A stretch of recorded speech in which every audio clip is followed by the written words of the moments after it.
Thanks to Shortform for sponsoring this video. So in January, I will be turning 30, which is downright scary, I'll be honest. But I wanted to reflect on the sort of best investments and purchases that I've made in my 20s, sort of go through and share what I think has been worth it and what I think maybe you should do as well. Now, it doesn't have to be for your 20s, it can also apply in your teens and in your 30s, but these are just some of the things that I've learned in my 20s. By the way, please subscribe to my newsletter if you haven't already. I send it out once a month. I share cool and interesting stories and I also share links to interesting things that I found over the last month, so make sure to check it out. I think there are three main ways to invest in yourself: mental, physical, and material. I consider mental stuff things like mental health and learning, being in the right place of mind, being motivated, being disciplined, and wanting to improve your mental well-being. Physical would be things like diet and gym. Material would be things that you've purchased that improve your life both mentally and physically. So I was typically one of those people that didn't enjoy school. I didn't enjoy the sort of rigid structure of it. I didn't enjoy learning most of the stuff that I was taught. I actually remember being in English class and just falling asleep when we had to do book reads and stuff, and then I'd have my friend wake me up when it came to my turn to read. Yeah, I really sort of just didn't enjoy school. If my English teacher ever watches this, she's not going to be very happy, but yeah, I used to just fall asleep in class. You know, just have my book over me and then have my jumper over me and it looked like I was reading the book when actually I was just napping. I don't even know how I got away with it, to be honest. I remember in my early teens and mid-teens sort of thinking to myself, oh, I can't wait till I'm done with school. I can't wait till I've grown up and can sort of just do whatever I want and don't have to learn anymore. But something just changed for me in my late teens as I started sort of finishing school, and that was because I wanted to make stuff on the internet. I realized if I wanted to have a website, if I wanted to blog, if I wanted to make videos, if I wanted to make content, things like that, I had to learn. Like, there was no other way. I had to learn how to do this stuff. And I went on an absolute streak. I remember in my late teens, early 20s, I was on an absolute streak. I was in this crazy learning phase of just learning as much as I possibly could about websites and the internet and how to make money on the internet, all that sort of stuff. And then it sort of clicked. I sort of had this epiphany, you could say, where I just realized, actually, I love learning. I've just got to learn things that I'm interested in. I've just got to be consuming information that I want to consume, that I want to learn from, that I want to benefit from. And that's when I realized actually learning is so important and something that anyone can do. It's not something that you should avoid. You've just got to find something that you enjoy learning, something that you're willing to put the time in, something that, you know, isn't even seen as like work or learning. It's something that you truly enjoy doing. And that's how I realized I actually love learning. Now learning actually takes up a big chunk of my time. I'd say 20, 30, sometimes even up to 50% of my time in a week can just be spent learning stuff, whether it could be honestly absolutely random stuff. Maybe one week I want to learn how to build a PC, which is actually exactly what I did 3 years ago. 3 years ago, I didn't know how to build a PC. I spent weeks just learning how to build a PC so that I can get it right. And yeah, it worked the first time, thankfully. Or it could be things like learning 3D art. I had no idea how to use Blender, and then I spent 2 or 3 weeks learning Blender and I could start making sort of basic stuff in Blender. Taking that time to learn something, learn new things, can actually be so good for your mental health, because when you learn something and then you end up making something with what you've learned, that's such a big sort of reward to yourself. That's such a sort of dopamine sort of hit, I think. Anyway, well, for me personally it is, and that's why I like to spend quite a good chunk of my time every week just learning something new, learning something I'm interested in. It could be the most random thing ever, but as long as I'm learning something new, as long as I'm learning something that I'm interested in, it is very enjoyable. I'm one of those people that likes to learn by doing. So, you know, you can read as much theory about something, you can read as much documentation, but I actually like to use tutorials and like to follow guides and actually make something whilst I'm learning, because I genuinely think that's the best way to learn. Actually make stuff whilst you're learning, because then you're putting your learnings to action. I think about every single business that I've started, everything that I've done, YouTube, ULX, my blog, social media profiles. When I started doing them, I had no idea what I was doing. Like, I literally had no idea. But because I just started doing it, I learned along the way. I learned what works. I learned what makes a YouTube video better, what makes a product better, what makes a website better. You just learn it along the way. I think back and I wonder how any of this even worked. Like, I feel like I'm just fluking my way through the system, but I realized I just like a challenge. I like doing something. I like learning something that I don't already know, because that for me, the reward of knowing something or learning something new is just so great. And I think mentally, that's a big thing for a lot of people. I think mentally, if you keep challenging yourself, pushing yourself out of your comfort zone, that is just one of the best ways to invest in yourself and grow as a person. A frequently asked question that I get on all of my socials is, what books do I read and what do I recommend? So I'm not actually a big reader. I'm not one of those people that tries to read a book a week or a book a month, or sort of has an aim to read however many books a year.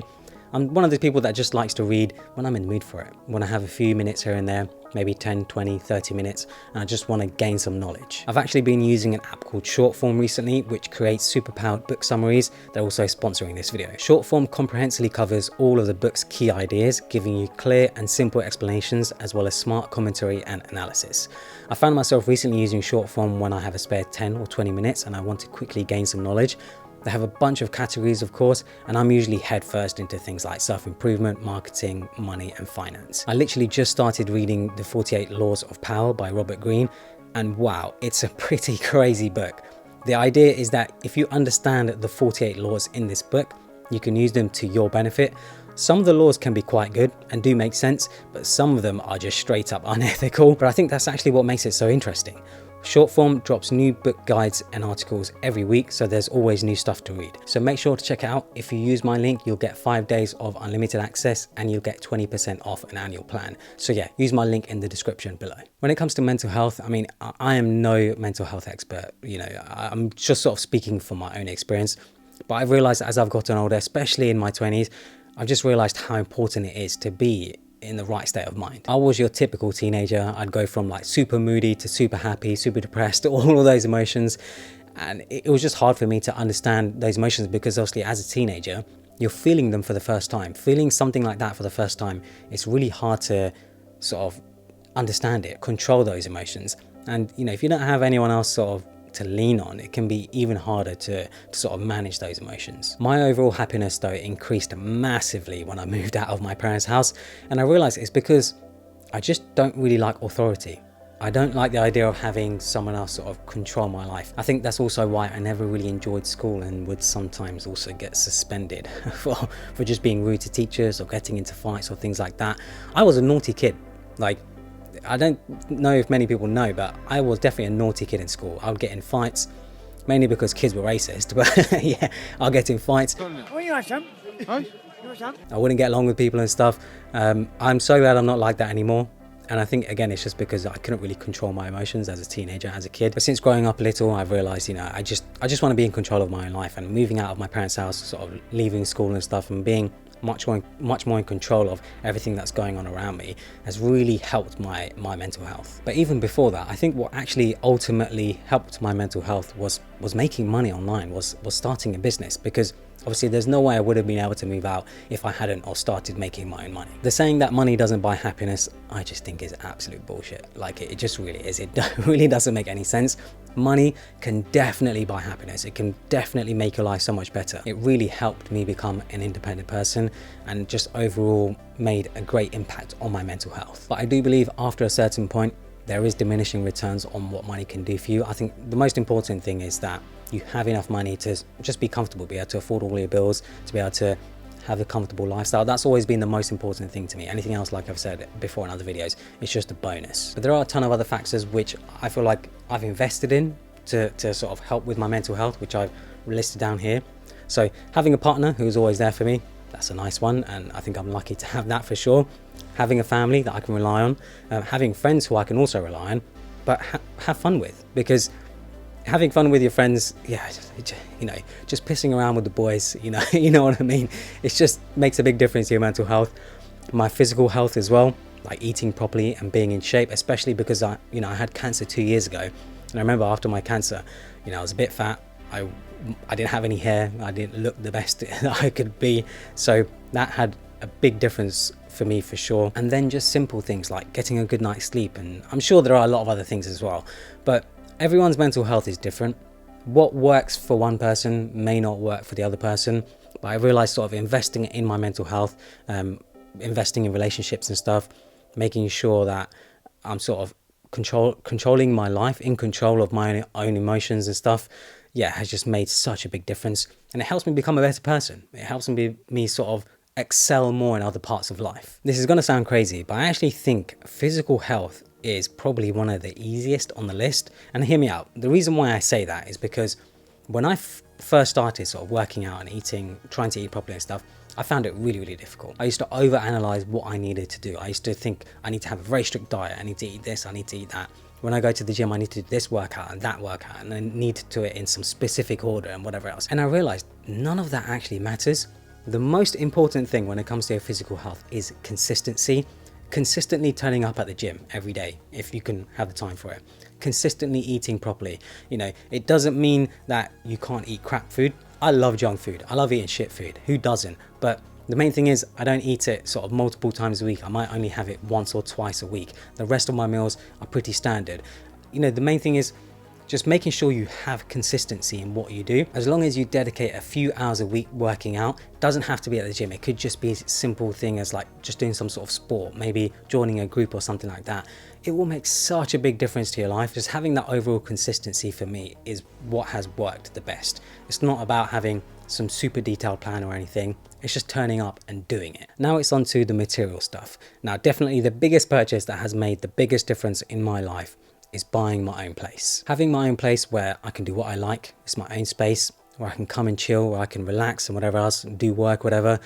That to me is just the best thing ever. There's nothing else that beats that. Hell, even when I travel and I go to all these nice hotels, nicer hotels than definitely my own house and stuff, when I go to all these nice places and stuff that I get to go on for business trips and holidays and stuff like that, I actually get homesick. I think to myself, I can't wait to get home. I can't wait to sit in my own living room, sit in my own office, lie in my own bed.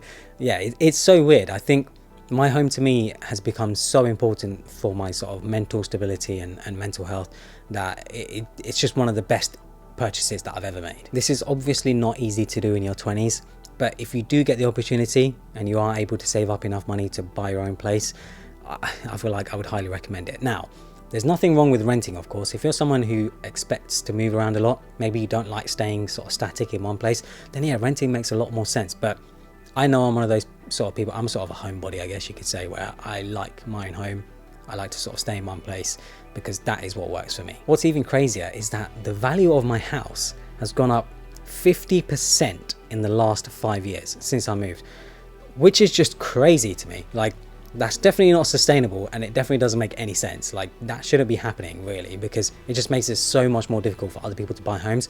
But at the same time, I'm glad I did buy my home when I had the chance, because I'm going up with the market. Now I don't have to worry about, oof, can I afford, you know, the next rent? Can I afford this, that, and the other? Because I'm going up with the market. So yeah, it's definitely one of the best investments, one of the best purchases that I've made in my life in general, basically. Next up is things that separate you from the ground. So this is something I think I saw on Reddit first, and it really made a lot of sense. So things like a comfortable bed, good pairs of shoes, a good sofa, a good office chair, and sort of other related things that sort of just keep you off the ground, you could say. Shoes and good office chairs have definitely been up there for me. I used to be one of those people that used to buy cheap shoes, and then they used to just fall apart, and I had to buy another pair of cheap shoes.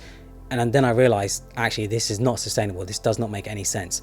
So I've started sort of investing more money into better quality shoes. Now, I'm not saying you should spend $300, $400, $500 on a pair of shoes, because you can get a good enough pair of shoes for around $100 to $200 that will last you years. Spending money on good quality shoes, it just makes such a difference. And people do judge you on your shoes. You know, if your shoes look tatty and used and don't look very great, people are going to judge you. That's just simple. It's the same with your clothing and what you're wearing. You know, I think it's important to invest in those things. Now, like I said, I'm not saying you should like spend hundreds of dollars on like some crazy designer gear or anything like that.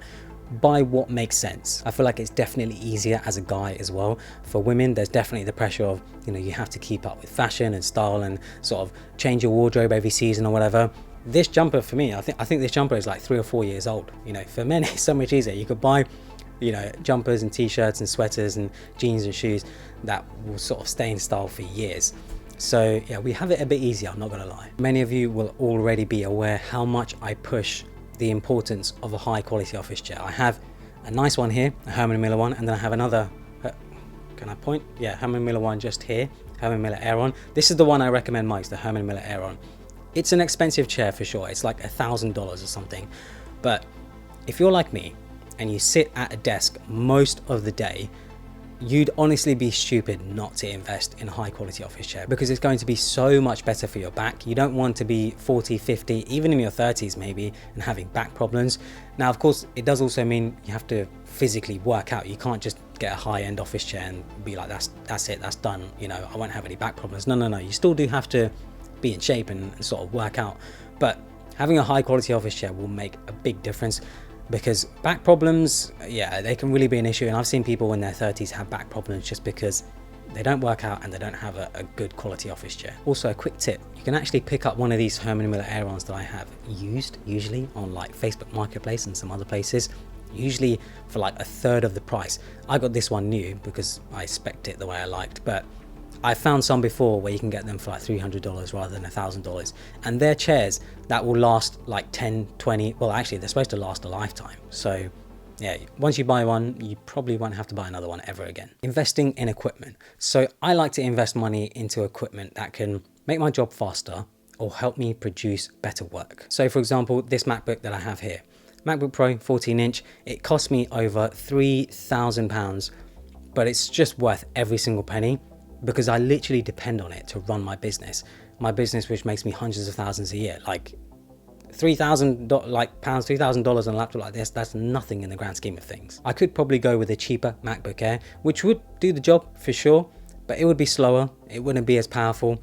So the reason why I've invested money into something like this is because it helps me do my job quicker and it helps me do a few more things as well. Now, I could have also gone the other end, where I could have got an absolutely spec'd out 16-inch machine with everything spec'd absolutely to the brim, the most expensive model I could get, but I don't really need that. This is a good middle ground for me, and it's what works for me right now. And this applies to so much other gear and equipment that I have. Things like cameras, camera lenses, lighting, microphones, monitors, and whatever else. Just anything that can help me do my job faster and better is just so worth investing the money into. I used to be really tight though. I used to only get the cheapest stuff, which obviously made sense when I didn't have much money. Then I realized actually to make my best work, I have to invest money, I have to buy gear, I have to invest in stuff that will help me do my job better. Getting out of that sort of poor person mindset that I had, yeah, it was difficult for me, and I still struggle with it now. I still sometimes think to myself, oh, do I spend this amount of money, do I spend that? When in reality it's just so small compared to how much money I could make off of it. So yeah, I still struggle with that sort of poor person mindset, but I'm getting better at it. And I think a lot of people who sort of grow up in that sort of thing of, oh, you know, you don't have much money so you shouldn't spend it all, yeah, it's really hard for them to sort of get out of it. But it's something that you just learn with time. Finally is investing my money just in general.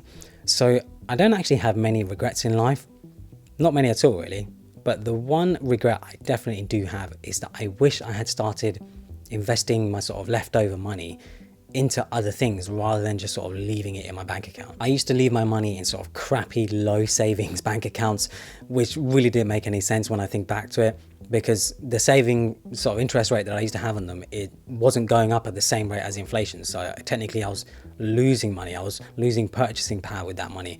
Yeah, I wish I had known earlier. I wish I had someone teach me that earlier. I wish I had someone telling me earlier that, hey, you shouldn't leave tens of thousands of pounds, hundreds of thousands of pounds in the bank account. You need to put this stuff into stocks and shares and other investments. Otherwise, you're literally losing purchasing power with that money. Now I invest pretty much every single leftover penny that I have into stocks and shares, because that's really the most easiest for me right now. And I feel like it's actually the easiest for most people, because there's so many apps and services out there where you can just make an account and start investing money straight away. It's very accessible, and it's why I do it. I should probably diversify more though, probably invest in things like watches and artwork, other valuables, and maybe even property, because the only property I have is my current property that I live in. Those sorts of things I feel like, well, property is probably a safer one, but the other ones are definitely a bit riskier because it's hard to tell what's going to go up in value. So please don't make the same mistake that I made. Start investing your money as early as you possibly can. Any leftover money you have, instead of thinking, hey, that's leftover money, I can go sort of spend it on this, that, and the other,